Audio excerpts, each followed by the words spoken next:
mi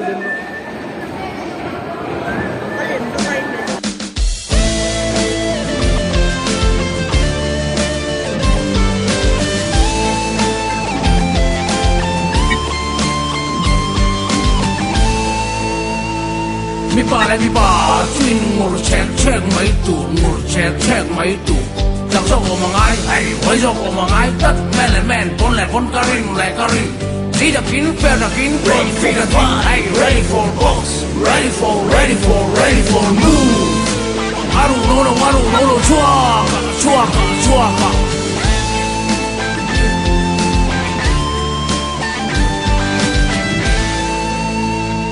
mi ba swing về thêm mấy tù chẳng sao có mà ai hey chấp nhận rồi là ai tất pha để pha karin anh đã kín fair the kin ready for the kin hey ready for box ready for move aru no chua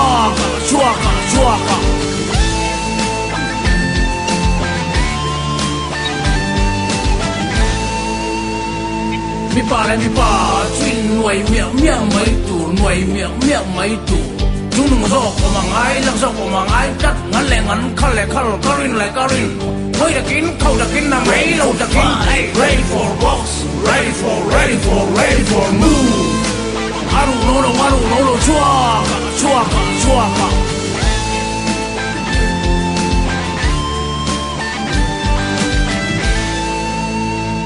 mi ba chuyên về thêm mấy tủ chẳng sao có mà ai hey chấp nhận rồi là ai tất pha để pha karin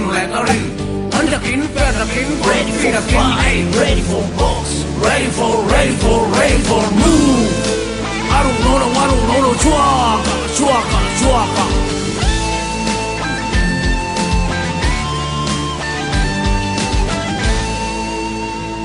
mi ba chuyên nuôi miệng mấy tủ chúng đừng có có mà ai lăng sao có mà ai cắt ngắn khăn karin hơi đã kín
em hoa in bua say na tra kan nei lem lova amai ro chu khomi puite chon rual na za ra he tiang zat mai kan khom thei hi kan lom hle ni ti kha ama sain kan han soi thua zai na hian program rei tak man kan tum lem lova helai mun na hian in lom na te thil pe kin lan na te le thu soi toy chum khat kan nei mai do na chu kan na hun man the ani do na tin ami mal le mo apol ang emo a lom pui na thil pe pe du kan om ani chuan helai ang kan he na emo ko kul thalai pol president pu lo ram ha ka mar he na hian loin shiat tir mai la tikana do tin thil pe ka to kan in ram tu ngai la a thang e cái program room mà nằm hiên cần cơ hàng một mốt lăng à thu sợi cái này nga chú mình đâu ạ thiên pe cái lần nó tê cái này đâu anh này in piang mi te an lo sor so te na tur hian in piang mi te hian khen ang lo tin na an san tur hian ni sum le pai tam tak an ma bo thi la an tha le zu an sen chu thu phan ni sala ta ti ko a po hian khotla anga an har so a poi mo khut mai chu tiang tu chuan kan nu le pa te kan thalai pui te ngai po kan in som thar le ani ti kha kan soi thei tok ni mai ta se la lo le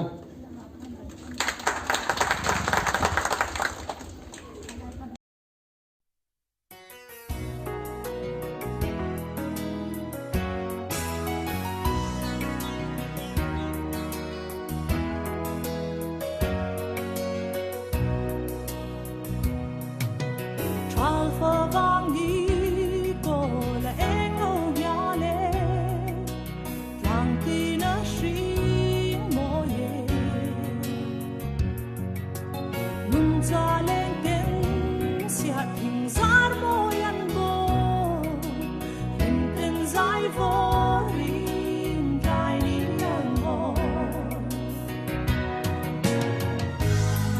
bỏ lỡ những video